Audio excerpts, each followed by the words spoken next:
Hi guys, this is Maria. Welcome back to my channel. I realized I haven't shown you my Haworthias, Agaves, and Aloes for a very long time. I don't have a large collection of these succulents because they're not my top favorite. The ones that I do have, I do like, and I have some that are in the conservatory right now, so I'm not going to show you those. But only the ones that I have left here for winter. So I'm gonna take each of them down and show you close up so you can see how they look like. So let's start. So first I have here my agave collection. This one here is Agave macroacantha. This is a beautiful agave with the really pretty like purplish brown tips. I have the same one in Serbia. This one I bought from Ted's Greenhouses in Chicago, and it has grown quite a bit. I think it would grow even more if I would give it a bigger pot. So I'm keeping these kind of limited because they do grow very big. Agaves can grow very big and they're very pokey. Then I have here Agave funkiana or fatal attraction agave, super pokey with these little like edges, reddish edges, teeth that can catch your clothes or your skin. Then I have a little Agave Americana Variegata. Then I have, I forgot this variegated agave. What's the name of this one? I bought this one from Lowe's about, I think half a year ago, something like that. This is also purchased from Ted's Greenhouses. It's called Agave White Thread of Cascade. It has like a little white threads around the leaves, and that one has grown quite a bit, getting wider and taller, and I think this pot is getting small for it, but I don't think I'm gonna move it yet in any other pot. And then this one here, again, I forgot the name, but it's one of those agaves that we had plenty in conservatory. This was actually one that was not completely even open and in a garbage pile, so I pulled it out about, I don't know, half a year ago, and it opened up. I nurtured it and started growing. The bigger ones look really amazing, like big rosettes, but I see that it's been dry. It is warm here in the plant room, so maybe I need to give it a little bit more water. So here are some of my aloes.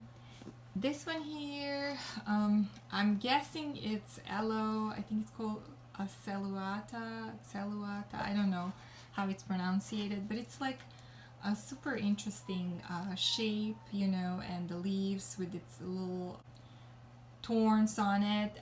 So it's really pretty, and it's because it's been under lights, it has a little bit of a pinkish and purple mixed with blue and green, so it's really nice. This one here, as I can see, it's super dehydrated. I really need to give this one water. My gosh. But I don't know the name of this one. It's really bright blue. That's why I love it, because the color is really really pretty. As you can see, this Aloe brevifolia is kind of bluish color too, but it's not as blue as the other one. Then I have here Coral Fire. I had a really big one, the same one that I sold I think a year ago. This was a pup that grew in the same pot, and now that one is growing big. Beautiful colors, reddish and pink and green, really nice specimen. And then this one here, I don't know ID, but I love the variety of colors on the leaves, you know. Yellow and green and blue and like pink, really pretty. And then this one here, I also don't know ID, but I've been keeping it under LED pink purple lights, and I just wanted to see what kind of color it's gonna get. It's so cool looking since it's been under pink lights. And then I have here Aloe Haworthia, I think it's called Alworthia Black Gem, and this side is somewhere on the edge of the lights, and this side is turned over the outside, so you can see one side is green and one side is blackish, so it's kind of funny. And this is just aloe vera. It's a easy to grow plant. I don't know. This is really a hard to kill plant. You can neglect it and just keeps growing pups. Right now I'm keeping it in a place where it barely has any light and it barely gets any water. So poor plant. I think it's just stretched a little bit. And here I have some of my Haworthias. So this one here, I think it's called Attenuata, Haworthia Attenuata. And I got this one from a conservatory in Berrien Springs on sale, and I also had some little ones from a small pot, and then I put them all together. And I haven't watered these guys for a while. I hope they're okay. They don't have too many dry tips, but it's really pretty leaves with like a zebra pattern.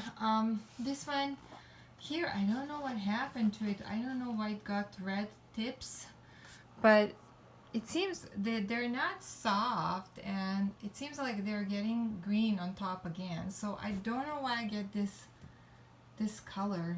They were under lights for just a little bit, and then I put them on the bottom shelf. So I have never had it looking like this before, but it's otherwise healthy. It's actually kind of dry, so I know it's not, nothing was wrong with it.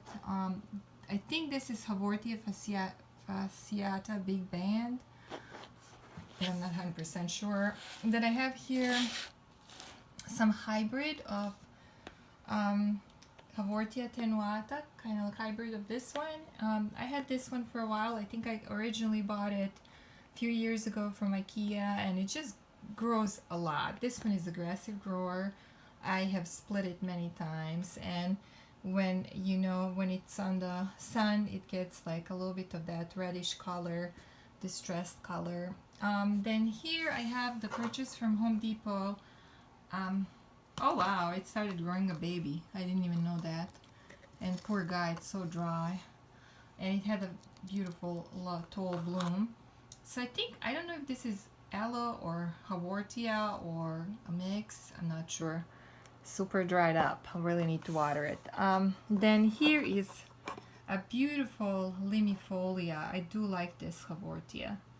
Might be one of my favorites. Yeah. That was dry up too. You can see that from how their leaves kind of curled and shrinked. Then I have, I can't remember the name of this one. I think these are, no, I do know the name of this one. I think those are the same, this one and this one here. This is Haworthia Revendetii. So I have two of those, and then I don't know the name of this one here.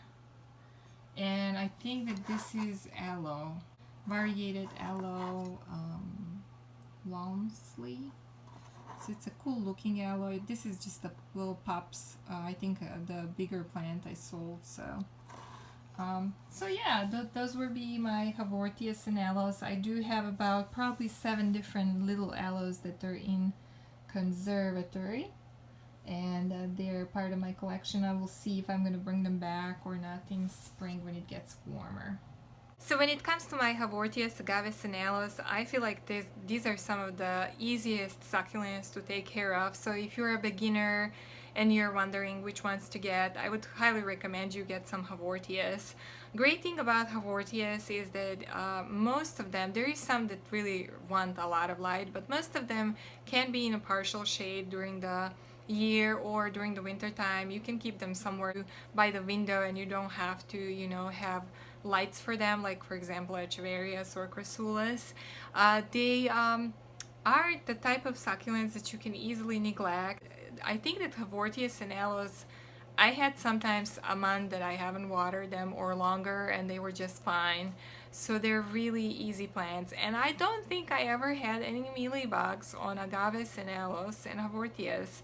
Now I know that Haworthias can get mealybugs, but I was fortunate not to have, but I don't even know that mealybugs ever attack agaves and aloes. I do know that aloe can be attacked by aloe mite, and I actually have a video about that, so how you can recognize that your aloe has a mite, and that's probably a dead sentence for your aloe. You're not gonna recover it. So I'll post a link below in the description if you are interested to see that. But otherwise, these plants like aloes as well as Haworthias don't require a lot of light. Agaves, I don't feel like they stretch even when they're for a period of time in a shaded area. So again, I think that these are like really easy plants, except for agaves. When they get larger, they're really pokey. So that would be one disadvantage if you own them. And as I said, they probably the least watered succulents out of all of my succulent collection. I leave them more dry than the other ones, and I do not really worry much about them. I didn't have many losses among these plants. So hope you guys enjoyed the tour of my agave, aloe, and Haworthia collection. I will see you soon in the next video.